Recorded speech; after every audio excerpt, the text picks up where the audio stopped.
তিন সপ্তাহ কাটেনি গ্যাসের সংকট। এই বিষয়ে আবারও জানতে গোপালগঞ্জ থেকে যুক্ত হচ্ছেন সঞ্জয় বিশ্বাস, ফেনী থেকে নজির আহমেদ রতন। সুতিরই যাচ্ছি গোপালগঞ্জের কাছে। আর সঞ্জয়, গ্যাসের সংকটে বর্তমান পরিস্থিতি আসলে কি, আর সেই সাথে আর শিল্প প্রতিষ্ঠানে গ্যাস না পাওয়ায় কি ধরনের সমস্যা হচ্ছে সে সম্পর্কে একটু জানাবেন।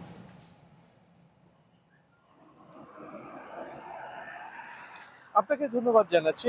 শুরুতেই আপনাকে বলে রাখতে চাই যে সারা দেশে যে গ্যাসের সংকট, এই গ্যাসের সংকট গোপালগঞ্জেও পড়েছে।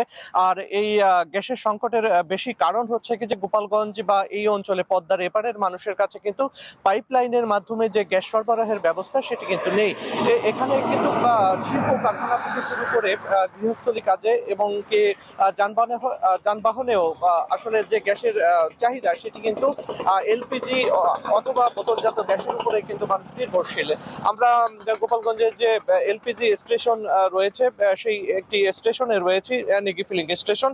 এখানে একটি জায়গায় এখানে গ্যাস পাওয়া যাচ্ছে এবং আরেকটি স্টেশন রয়েছে, দুইটি এলপিজি স্টেশন রয়েছে, এখান থেকে এই গ্যাসের সরবরাহ করা হয়।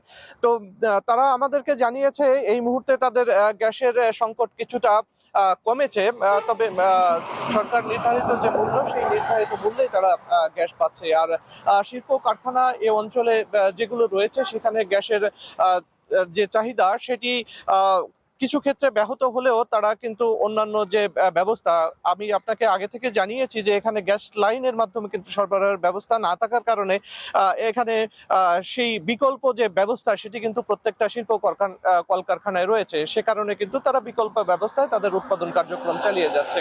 আর বাসাবাড়িতে বা গৃহস্থলী কাজে যে ধরনের গ্যাস ব্যবহৃত হয়, বোতলজাত গ্যাস, আমি বাজারে ঘুরে ঘুরে দেখেছি যে সেখানে সরকার নির্ধারিত মূল্যে অধিকাংশ গ্যাস বিক্রি হলেও এখানে বসুন্ধরা গ্যাস, গ্রিন গ্যাস সহ অনেক গ্যাসের সংকট রয়েছে। এগুলোর সরবরাহ বন্ধ রয়েছে এবং এগুলোর দাম অনেক বেশি হওয়ার কারণে মানে সরকার নির্ধারিত মূল্যের থেকে 200 থেকে 250 টাকা বেশি হওয়ার কারণে গ্রাহক কিন্তু ভোগান্তিতে পড়ছে এবং অনেক ক্ষেত্রে গ্যাস পাচ্ছে না। আর অন্যান্য গ্যাস যেগুলো রয়েছে সেগুলো সরকার নির্ধারিত মূল্যে বিক্রি হচ্ছে, অনেক জায়গায় 50 থেকে 70 টাকা বেশিতে বিক্রি হচ্ছে। এর কারণে কিন্তু গৃহস্থলী কাজে ব্যবহৃত যে গ্যাস এটা নিয়ে কিছুটা সংকটের মধ্যে রয়েছে ব্যবহারকারীরা। এ পর্যন্তই ছিল আমার কাছে গোপালগঞ্জ থেকে। সঞ্জয়, আপনাকে ধন্যবাদ। এবার জেনে নিতে চাই ফেনীর খবর। রতন, তীব্র গ্যাসের সংকটে আসলে কর্তৃপক্ষ কি বলছে, সড়কের প্রভাব আসলে কতটা পড়েছে সে সম্পর্কে একটু জানাবেন।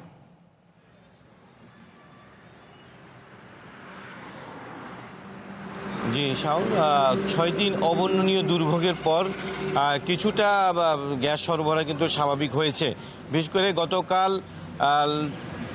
গতকাল রাত থেকে কিন্তু অনেকটা স্বাভাবিক হয়েছে। বিশেষ করে আমি যদি বলি গ্যাস পাম্পগুলোতে, যে ফেনীতে যে 10টি গ্যাস পাম্প রয়েছে সে পাম্পগুলোতে গতকাল রাত থেকে গ্যাস সরবরাহ স্বাভাবিক হয়েছে এবং এর 6 দিন থেকে কিন্তু অবর্ণনীয় দুর্ভোগ পোহাতে হয়েছে এখানকার পরিবহনগুলোকে।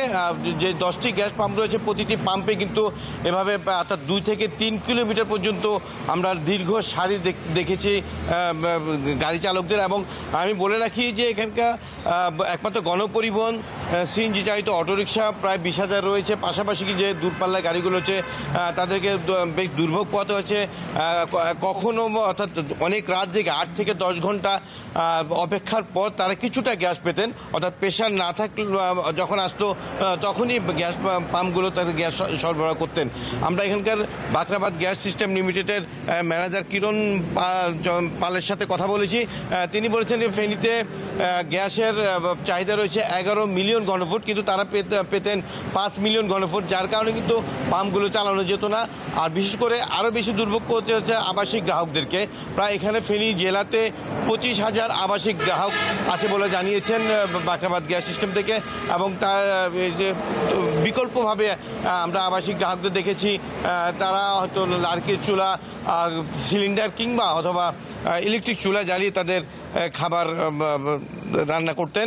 তো এই যে এখানকার যে দুর্ভোগের ব্যাপারে আমি একটু এখানে কয়েকজন এখানকার যে দায়িত্বে রয়েছেন পাম্পের তার সাথে একটু কথা বলার চেষ্টা করব। যে আপনি তো বললেন পাম্পের দায়িত্ব রয়েছেন, কেমন দুর্ভোগ ছিল এবং স্বাভাবিক কখন থেকে হয়েছে একটু জানাবেন। সালাম আলাইকুম। দুর্ভোগ মোটামুটি অতিরিক্ত ছিল, যেভাবে দুর্ভোগ ছিল এভাবে মানুষের বাসা করার মতন না। তো তো এখন আল্লাহর রহমতে গ্যাসটা পাইছে, এভাবে যদি কন্টিনিউ থাকে তাহলে আমাদের জন্য ভালো, সবার জন্য ভালো। সবচেয়ে বিশেষ করে সিএনজি ড্রাইভার টানা 2 থেকে 3 দিন কেউ ছিল মানে না খেয়ে অনেকে উপাস ছিল। তো এই লাস্টে কখন আসবে চুজ করে আবার সকাল 6টায় আবার চলে যেত। তো এখন মোটামুটি আল্লাহর মতো ভালো আছে। এই চিকিৎসা যদি কন্টিনিউ থাকে তাহলে সবার জন্য ভালো হবে। এভাবে কি স্বাভাবিক হবে বলে মনে করছেন আপনি? এভাবে আমি সরকারের কাছে বলতে চাই, এভাবে যদি সবসময় এটা জিনিসটা দেওয়া হয় তাহলে সবার জন্য ভালো হবে।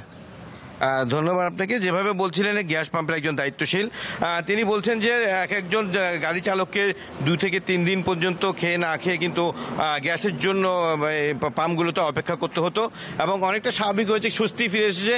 তবে সেটা কতটুকু সেটা নিশ্চিত করে তারা কিন্তু বলতে পারছেন না।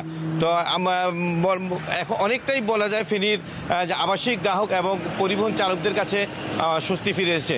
এই ছিল আমার কাছ থেকে গ্যাস যে সংকট এবং 6 দিন সংকট থাকার পরে যে স্বাভাবিক হয়েছে তার সবশেষ তথ্য।